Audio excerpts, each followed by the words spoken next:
따라서 소화가 잘 안되고 과민성 대장증후군이 잘 낫지 않는다면 음허, 즉 건조증, 특히 의심해 봐야 됩니다. 안녕하세요. 숲속과민의 사슴과 달 한의사입니다. 오늘은 과민을 유발하고 만성질환으로 직행하는 음혈고갈에 대해서 말씀드려 볼까 합니다. 좀 어려운 내용이 될 수도 있는데요. 끝까지 보시면 내 몸을 이해하는 데 분명 도움이 되실 겁니다. 우선 질환이나 증상이 만성으로 가면 어떻게 되느냐? 한의학적으로 보면 양허 아니면 음허 증상으로 빠집니다. 양허는 몸에 기운이 하나도 없는 상태이고 몸이 추워지기 시작하면서 장기의 운동도 둔화됩니다. 장기의 기능이 상실하게 되는 것이죠. 양허에 대해서는 따로 또 말씀을 드릴 거고 오늘은 음허에 대해서 설명을 드려볼까 합니다. 음허는 음혈이 고갈되는 것인데 몸이 건조해집니다. 피부도 윤기를 잃고 탈모도 생기고 입술이 마르고 눈도 뻑뻑해집니다. 심하면 몸도 점점 마릅니다. 소화기로 보면 소화액이 잘 만들어지지 않고 효소도 잘 분비되지 않습니다. 또한 소화기 점막이 점점 얇아집니다. 점막이 벗겨지기도 하고 변형도 되면서 염증도 잘 생기게 됩니다. 음식물에도 점점 민감해지고 손상도 잘 일어납니다. 점막에 병이 생기면 잘 낫지 않습니다. 점막이 충분히 촉촉해지고 두꺼워지지 않으면 아무리 소화제를 먹어도 증상이 개선되지 않습니다. 따라서 소화가 잘 안되고 과민성 대장증후군이 잘 낫지 않는다면 음허, 즉 건조증, 특히 점막 건조증을 의심해 봐야 됩니다. 오늘 특히 말씀드리려고 하는 것은 이 건조증이 왜 생기냐는 것입니다. 바로 내 몸의 진액을 많이 고갈시켰기 때문인데요. 내 체력보다 과로하는 경우도 그것입니다. 우리가 진을 뺀다 이렇게 얘기하죠. 내가 감당할 수 있을 만큼 에너지를 쓸 때는 음혈 고갈이 많이 되지 않으나 어느 순간을 넘어가면 우리는 음혈을 많이 소모하게 됩니다. 신경을 많이 쓰는 것도 음혈을 많이 고갈시킵니다. 나는 집에서만 있는데 왜 이렇게 몸이 건조해지죠? 왜 자꾸 마르죠? 이런 분들이 있는데 집에서 가만히 있어도 끊임없이 생각에 생각을 하는 분들이 있습니다. 생각이 깊어져서 밤을 설치는 분들도 있습니다. 이러면 음혈 고갈은 더욱 가속됩니다.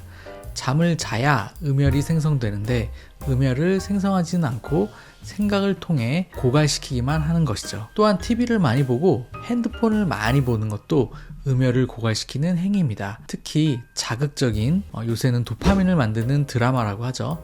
이렇게 자극적인 드라마, 쇼츠와 같이 화면 전환이 빠른 영상 이런 것들은 음혈을 더욱 고갈시킵니다. 음식 중에서는 매운 음식, 염증을 유발하는 기름진 음식, 단 음식은 음혈을 고갈시킵니다. 음혈 고갈은 곧 과도한 열이랑 연결되는데요. 또한 염증이랑도 관련됩니다. 이러한 음식은 음혈을 생성하기보다는 많이 소모시킵니다.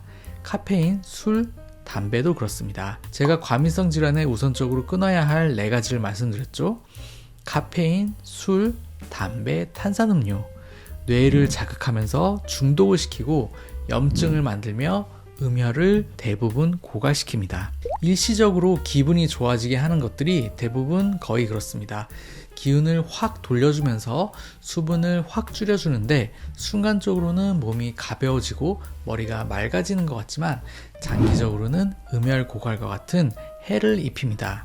음혈이 고갈되면 신경이 곤두서게 됩니다. 신경이 항진되는 것인데 음양의 원리입니다. 음이 고갈되면서 양이 날뛰게 되는 것이죠.